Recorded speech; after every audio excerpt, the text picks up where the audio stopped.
Hi friends, welcome to my channel Muddu Sose. ಇಂದಿನ video ಶುರು ಮಾಡೋ ಮೊದಲು ಎಲ್ಲರಿಗೂ ಒಂದು ಚಿಕ್ಕ ರಿಕ್ವೆಸ್ಟ್. ನಮ್ ಚಾನಲ್ಗೆ ಇನ್ನೂ ಸಬ್ಸ್ಕ್ರೈಬ್ ಮಾಡಿಲ್ಲ ಅಂದ್ರೆ ಈಗಲೇ ಸಬ್ಸ್ಕ್ರೈಬ್ ಮಾಡಿ. ಪಕ್ಕದಲ್ಲಿ ಕಾಣಿಸೋ ಬೆಲ್ ಐಕಾನ್ ಕ್ಲಿಕ್ ಮಾಡಿ. ಯಾಕಂದ್ರೆ ನಿಮ್ಮ ಒಂದು ಸಬ್ಸ್ಕ್ರೈಬ್ ನಮಗೆ ದೊಡ್ಡ ಪ್ರೇರಣೆ. ಈಗ ಫ್ರೆಂಡ್ಸ್, ನಾಳೆಯ ಸಂಚಿಕೆಯಲ್ಲಿ ಏನಾಗುತ್ತೆ ಅನ್ನೋದನ್ನ ಸ್ವಲ್ಪ ಆಳವಾಗಿ ನೋಡೋಣ. ಈ ಎಪಿಸೋಡ್ ಸಾಮಾನ್ಯ ಜಗಳ ಅಲ್ಲ, ಇದು ಭಾವನೆಗಳ ಸ್ಫೋಟ. ಒಂದು ಕಡೆ ತಾಯಿಯ ಕೋಪ, ಇನ್ನೊಂದು ಕಡೆ ಮನೆಯ ಗೌರವ, ಇನ್ನೊಂದು ಕಡೆ ಸತ್ಯ ಮತ್ತು ಸುಳ್ಳಿನ ಮಧ್ಯೆ ನಡೆಯೋ ದೊಡ್ಡ ಯುದ್ಧ. ಕಥೆ ಶುರುವಾಗೋದೇ ಪೊಲೀಸ್ ಸ್ಟೇಷನ್ನಿಂದ. ಸಾವಿತ್ರಿ ಅಲ್ಲೇ ನಿಂತುಕೊಂಡು ತುಂಬಾ ಆಕ್ರೋಶದಿಂದ ಮಾತಾಡ್ತಿರ್ತಾಳೆ. ಅವಳ ಮಾತುಗಳಲ್ಲಿ ಒಂದು ತಾಯಿಯ ನೋವು ಸ್ಪಷ್ಟವಾಗಿ ಕಾಣಿಸ್ತಿದೆ. ನನ್ನ ಮಗಳಿಗೆ ಅನ್ಯಾಯ ಆಗಿದೆ, ನನಗೆ ನ್ಯಾಯ ಬೇಕು ಅನ್ನೋ ಆ ಮಾತು ಕೇಳಿದಾಗ ಯಾರಿಗಾದ್ರೂ ಅವಳ ನೋವು ಅರ್ಥ ಆಗುತ್ತೆ. ಪೊಲೀಸರು ಅವಳಿಗೆ ಶಾಂತವಾಗಿ ಮಾತನಾಡಿ ವಿಷಯ ನೋಡೋಣ ಅಂತ ಹೇಳ್ತಾರೆ. ಆದರೆ ಅವರ ಮಾತಿನ ಮಧ್ಯೆ ಒಂದು ಭಯ ಸ್ಪಷ್ಟವಾಗಿ ಕಾಣಿಸುತ್ತೆ. ಯಾಕಂದ್ರೆ ಇದು ಸಾಮಾನ್ಯ ಕೇಸಲ್ಲ, ಮಂತ್ರಿಯ ಮಗನ ಕೇಸ್. ಅದಕ್ಕಾಗಿಯೇ ಅವರು, ಮೇಡಮ್, ನಮಗೂ ಸ್ವಲ್ಪ ಸಮಯ ಬೇಕು ಅಂತ ಹೇಳ್ತಾರೆ. ಆದರೆ ಸಾವಿತ್ರಿಗೆ ಈಗ ಸಮಯ ಅಂಥದ್ದೇ ಇಲ್ಲ. ಅವಳ ಮನಸ್ಸಿನಲ್ಲಿ ಒಂದೇ ಒಂದು ವಿಚಾರ, ತನ್ನ ಮಗಳಿಗೆ ನ್ಯಾಯ. ಅದಕ್ಕಾಗಿಯೇ ಅವಳು ಕೋಪದಿಂದ ಹೇಳ್ತಾಳೆ, ನಿಮ್ಮ ಕೈಯಲ್ಲಿ ನ್ಯಾಯ ಕೊಡಕ್ಕಾಗದ್ರೆ ನಾನು ನ್ಯಾಯ ಸಿಗೋ ಜಾಗಕ್ಕೆ ಹೋಗ್ತೀನಿ. ಆ ಸಮಯದಲ್ಲೇ ಗೋವಿಂದ ಮತ್ತು ಚಿಕ್ಕಪ್ಪ ಅಲ್ಲಿಗೆ ಓಡಿಕೊಂಡು ಬರ್ತಾರೆ. ಗೋವಿಂದನ ಮುಖದಲ್ಲೇ ಟೆನ್ಷನ್ ಕಾಣಿಸ್ತಿದೆ. ಯಾಕಂದ್ರೆ ಒಂದು ಕಡೆ ತನ್ನ ತಂಗಿಯ ನೋವು, ಇನ್ನೊಂದು ಕಡೆ ತನ್ನ ಅಣ್ಣ ಶಿವರಾಮೇಗೌಡರ ಗೌರವ. ಅವನು ಸಾವಿತ್ರಿಯನ್ನು ಸಮಾಧಾನಪಡಿಸಲು ಪ್ರಯತ್ನಿಸ್ತಾನೆ.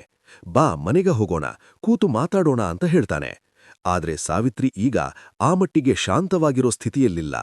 ಅವಳ ಮನಸ್ಸು ತುಂಬಾ ಕಠಿಣವಾಗಿ ಒಂದು ನಿರ್ಧಾರ ತೆಗೆದುಕೊಂಡಿದೆ. ಅವಳು ಸ್ಪಷ್ಟವಾಗಿ ಹೇಳ್ತಾಳೆ, ಭದ್ರಾ, ನನ್ನ ಮಗಳ ಕುತ್ತಿಗೆಗೆ ತಾಳಿ ಕಟ್ಟಬೇಕು, ಅದೇ ನ್ಯಾಯ. ಈ ಮಾತು ಕೇಳಿದಾಗ ಗೋವಿಂದನಿಗೆ ಅರ್ಥ ಆಗತ್ತೆ, ಈ ವಿಷಯ ಈಗ ಸಾಮಾನ್ಯವಾಗಿ ಮುಗಿಯೋದಿಲ್ಲ. ಇನ್ನೊಂದು ಕಡೆ ಮನೆಯಲ್ಲೇ ದೊಡ್ಡ ಚಿಂತೆಯ ವಾತಾವರಣ. ಅಜ್ಜಿ ದೇವರ ಮುಂದೆ ಕುಳಿತುಕೊಂಡು ಮನಸ್ಸಿನಲ್ಲೇ ಪ್ರಾರ್ಥನೆ ಮಾಡ್ತಿರ್ತಾಳೆ. ಈ ಮನೆಗೆ ಏನಾಗ್ತಿದೆಯೋ ದೇವರೇ ಅನ್ನೋ ಅವಳ ಮಾತಿನಲ್ಲಿ ಮನೆಯ ಗೌರವದ ಬಗ್ಗೆ ಇರುವ ಭಯ ಸ್ಪಷ್ಟವಾಗಿ ಕಾಣಿಸ್ತಿದೆ. ಶಿವರಾಮೇಗೌಡರು ಹೊರಗೆ ಶಾಂತವಾಗಿ ಕಾಣಿಸಿಕೊಂಡ್ರೂ ಒಳಗೆ ತುಂಬಾ ಆಳವಾದ ಯೋಚನೆ ಮಾಡ್ತಿದ್ದಾರೆ. ಅವರಿಗೆ ತಮ್ಮ ಮಗ ಭದ್ರನ ಮೇಲೆ ನಂಬಿಕೆ ಇದೆ. ನನ್ನ ಮಗ ಇಂಥ ಕೆಲಸ ಮಾಡೋದಿಲ್ಲ ಅನ್ನೋ ವಿಶ್ವಾಸ ಅವರ ಮನಸ್ಸಿನಲ್ಲಿ ಬಲವಾಗಿ ಇದೆ. ಅದೇ ಸಮಯದಲ್ಲಿ ಅವರ ಒಳಮನಸ್ಸು ಇನ್ನೊಂದು ವಿಚಾರ ಹೇಳ್ತಿದೆ, ಇದರಲ್ಲಿ ಯಾರಾದರೂ ದೊಡ್ಡ ಸಂಚು ಇರಬಹುದು. ಈ ನಡುವೆ ಭದ್ರಾ ಮತ್ತು ವಿದ್ಯಾ ನಡುವೆ ನಡೆಯುವ ಸೀನ್ ತುಂಬಾ ಭಾವನಾತ್ಮಕ.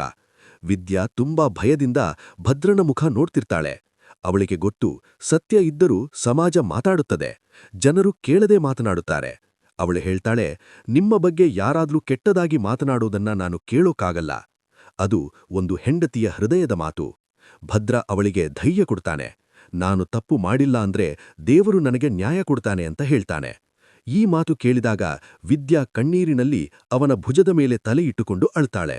ಈ ಸೀನ್ ಕೇವಲ ಪತಿ-ಪತ್ನಿ ಸಂಭಾಷಣೆ ಅಲ್ಲ, ಇದು ನಂಬಿಕೆಯ ಸೀನ್. ಆದರೆ ಇನ್ನೊಂದು ಕಡೆ ಸಾವಿತ್ರಿಯ ಮನಸ್ಸಿನಲ್ಲಿ ಬೇರೆ ಆಟ ನಡೆಯುತ್ತಿದೆ. ರಾತ್ರಿ ಅವಳು ವಿನತಿಗೆ ತನ್ನ ಪ್ಲಾನ್ ಹೇಳ್ತಾಳೆ. ಅವಳು ಹೇಳುವ ಮಾತು ತುಂಬಾ ಚತುರ.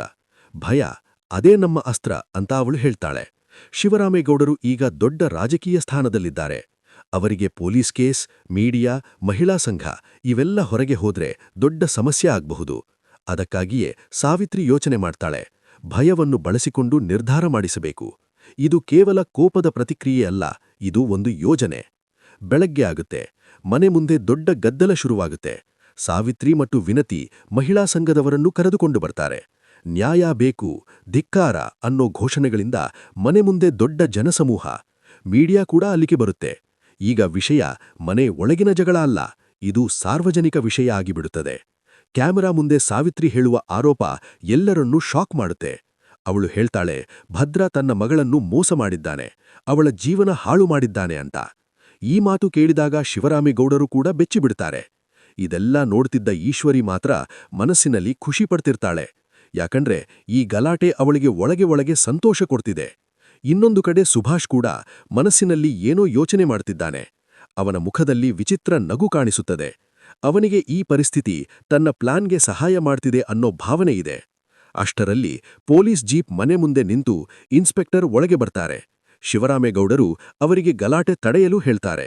ಆದ್ರೆ ಇನ್ಸ್ಪೆಕ್ಟರ್ ಮಾತು ಎಲ್ಲರಿಗೂ ದೊಡ್ಡ ಶಾಕ್ ಕೊಡುತ್ತೆ.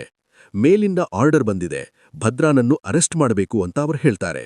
ಈ ಮಾತು ಕೇಳಿದ ಕ್ಷಣ ಮನೆ ಒಳಗಿನ ವಾತಾವರಣ ಸಂಪೂರ್ಣವಾಗಿ ಬದಲಾಗುತ್ತೆ. ವಿದ್ಯಾ ಅಳ್ತಾಳೆ, ಶಿವರಾಮೇಗೌಡರು ಕೋಪದಿಂದ ಪ್ರಶ್ನೆ ಮಾಡ್ತಾರೆ. ಆದ್ರೆ ಕಾನೂನು ತನ್ನ ಕೆಲಸ ಮಾಡಬೇಕು ಅಂತ ಪೊಲೀಸರು ಹೇಳ್ತಾರೆ. ಕೊನೆಗೆ ಭದ್ರಾನ ಕೈಗೆ ಕೈಕಡವಿ ಹಾಕಿ ಜೀಪಿಗೆ ಕರೆದೊಯ್ತಾರೆ. ಸಾವಿತ್ರಿ ಮತ್ತು ವಿನತಿ ಅದನ್ನ ನೋಡಿ ತೃಪ್ತಿಯಿಂದ ನಗ್ತಿರ್ತಾರೆ. ಆದ್ರೆ ಕಥೆ ಇಲ್ಲಿ ಒಂದು ದೊಡ್ಡ ಟ್ವಿಸ್ಟ್ ತೆಗೆದುಕೊಳ್ಳುತ್ತದೆ. ಶಿವರಾಮೇಗೌಡರು ಅಕಸ್ಮಾತ್ ಭದ್ರಾ ಅಂತ ಕಿರಚಿ ಎದ್ದು ಕುಳಿತುಕೊಳ್ತಾರೆ. ಆಗ ಗೊತ್ತಾಗತ್ತೆ, ಇವೆಲ್ಲವೂ ಅವರ ಕನಸು. ಆದ್ರೆ ಆ ಕನಸು ಕೇವಲ ಕನಸಲ್ಲ, ಅದು ಒಂದು ಎಚ್ಚರಿಕೆ, ಅವರ ಮನಸ್ಸಿನೊಳಗೆ ಇರುವ ಭಯದ ಪ್ರತಿಬಿಂಬ. ಈ ಕನಸಿನ ನಂತರ ಶಿವರಾಮೇಗೌಡರು ಇನ್ನೂ ಹೆಚ್ಚು ಎಚ್ಚರವಾಗ್ತಾರೆ. ಅವರಿಗೀಗ ಸ್ಪಷ್ಟವಾಗಿದೆ, ಈ ವಿಷಯವನ್ನು ಈಗಲೇ ನಿಲ್ಲಿಸದಿದ್ದರೆ ಇದು ನಿಜವಾಗಿಯೂ ಅಷ್ಟೇ ದೊಡ್ಡ ಸಮಸ್ಯೆ ಆಗಬಹುದು. ಮುಂದಿನ ಸಂಚಿಕೆಯಲ್ಲಿ ಅವರು ಸತ್ಯ ಹುಡುಕಲು ಆರಂಭಿಸುವ ಸಾಧ್ಯತೆ ಇದೆ. ಮತ್ತೊಂದೆಡೆ ಸಾವಿತ್ರಿ ತನ್ನ ಪ್ಲಾನ್ ಮುಂದುವರಿಸುತ್ತಾಳೆ. ಈ ಯುದ್ಧ ಇನ್ನೂ ಆರಂಭವಾಗುತ್ತಿದೆ ಮಾತ್ರ. ಹೀಗಾಗಿ ಫ್ರೆಂಡ್ಸ್, ಮುಂದಿನ ಎಪಿಸೋಡ್ನಲ್ಲಿ ಸತ್ಯ ಹೊರಬರುತ್ತದೆಯಾ? ಭದ್ರಾ ನಿಜವಾಗಿಯೂ ನಿರಪರಾಧಿಯೇ? ಅಥವಾ ಇನ್ನೂ ದೊಡ್ಡ ರಹಸ್ಯ ಹೊರಬರುತ್ತದೆಯಾ? ಈ ಕಥೆ ಇನ್ನೂ ತುಂಬಾ ದೊಡ್ಡ ತಿರುವುಗಳನ್ನು ತೆಗೆದುಕೊಳ್ಳೋದು ಖಚಿತ. ವಿಡಿಯೋ ನಿಮಗೆ ಇಷ್ಟವಾದರೆ ಲೈಕ್ ಮಾಡಿ, ಚಾನಲ್ಗೆ ಸಬ್ಸ್ಕ್ರೈಬ್ ಮಾಡಿ, ನಿಮ್ಮ ಫ್ರೆಂಡ್ಸ್ ಜೊತೆ ಶೇರ್ ಮಾಡಿ. ಮತ್ತೆ ನೆಕ್ಸ್ಟ್ ವಿಡಿಯೋದಲ್ಲಿ ಭೇಟಿಯಾಗೋಣ. Take care friends.